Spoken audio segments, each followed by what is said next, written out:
I had this horse, Dark de la Hart. It was this gray stallion that we've bought, I don't know, 5, 6 years ago now maybe. And he was one of my first nice Grand Prix horses. And that's been a horse, I tried him once. I'd seen a lot of videos of the horse, and the one thing, he bucks a lot. He used to do it all the time, like throughout the course 10 times, which is kind of annoying. But the horse had jumped nice classes, Nations Cups for a Belgian rider. I had him before. And there's something I really liked about the horse. My wife always says I kind of like a nag. Like I like any horse, there's something weird with them. I like them, which is not true. I'm lucky I'm not independently wealthy because I own 500 horses. I'd buy every horse I try. But I think he even maybe like had 2 down. I was warming him up, and he was fresh and didn't jump that well, but I really liked him. And Casey, my wife, was like, I don't know, he's okay, but he's not great. And I was like, something about this horse, I don't know what it was, I just really liked him. He has a lot of personality, which sounds bad reason to buy a Grand Prix horse off of personality, but he just felt like he was gonna try for you, and he liked doing it. So that's what kind of stuck with me when I tried him. But we were looking for a horse at the time to really jump 160, jump like the big classes. And I tried him, and I thought, I don't know, he's maybe a little short of scope for that. So we decided not to buy him. And Mr. Harrison, we showed him the video, and he really likes horses, or he doesn't. Like, you show him a video, you know if he's gonna want to buy it or not. And he really liked the horse. Like, I don't know, you guys sure? You sure you don't want to buy it? And I said, well, if we're trying to buy a horse for the Grand Prix, I don't think this is it. I love the horse, but not for that job. So we kind of forgot about the horse, and 5 or 6 months later, we'd found a different horse, and he said, what about that gray stallion you tried for a second horse? I was like, yeah, I love that horse from $1.50 if you want to buy it. So we bought him. He always says that he picked the horse and we didn't want him. I liked the horse from the beginning. I was trying to be smart. And that horse has been, not just like a pony kid, but like the horse that I love. I love seeing the horse every day in the barn. He's really a funny horse. He's really loud. He screams. He bucks all the time. He's just a funny, great horse. And that's a horse for me that I really grew with, because he taught me how to really be competitive and how to win. His barn name's Darky. He's a stallion, but he's really well behaved. He'll make noise, and you might think that he could be this wild stallion, but he's totally relaxed. A 2-year-old could lead him down the aisle, clip his ears. He's the best, and he has a lot of personality.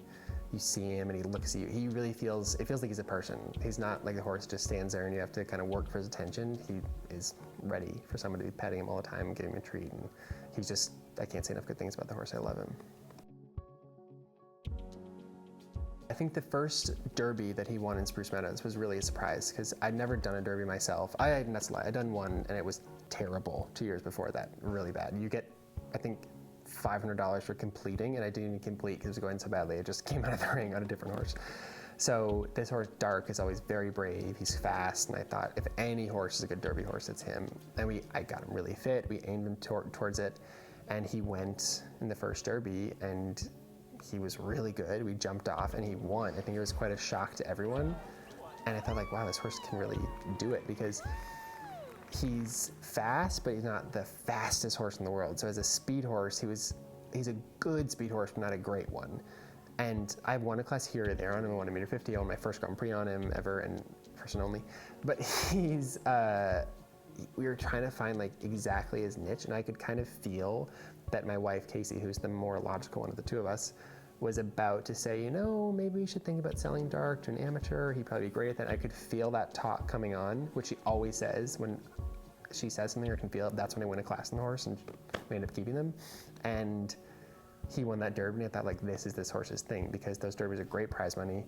It's really exciting, and there's 2 of them every summer in Spruce Meadows, and he's like a machine in those classes. You just go through the timer, start timers, and that's about it, and he just does the rest. My first Grand Prix was the Garden State Grand Prix in New Jersey, which is my first and only Grand Prix win to date. Which I say that a lot, and people like McLean say you can't say that, because I've won a lot of big classes like $1.55s, $1.50s, some 160s, but they're not like the Grand Prix of the show. So it's a small class in consideration of Grand Prix around the world, but it was my favorite horse ever, and it was, to win it, my first Grand Prix on that horse was really something special, so I'll never forget.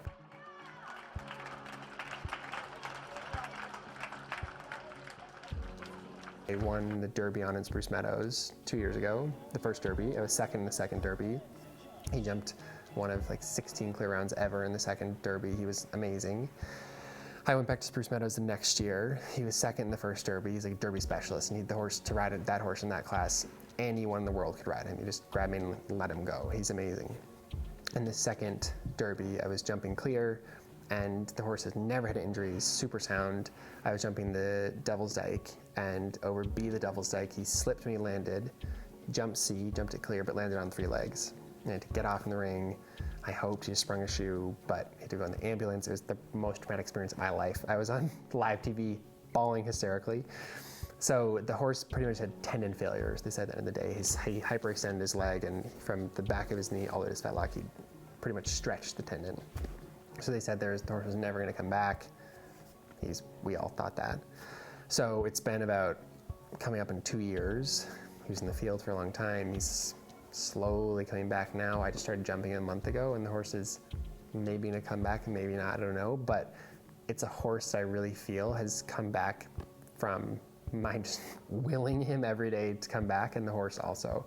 And I think that's, people feel like they have horses, that horses maybe don't know what you're sensing, or I think horses really know what you want, and not that a horse healed himself, but a horse like that I've looked at his leg every day and like pretty much prayed for it to get better. That's a horse that's come back, and to see what the horse might make it back to the sport. I mean, if the horse went back to Spruce Meadows and won the Derby he'd never won, that would be like a Cinderella story. I don't think that's going to happen, but that's my dream goal for the horse. And that's just a horse that I'll never forget. It's always been really special to me, and my wife laughs at me all the time and says I'd rather take that horse home than take her home. And I love the horse so much, and that horse really special to me.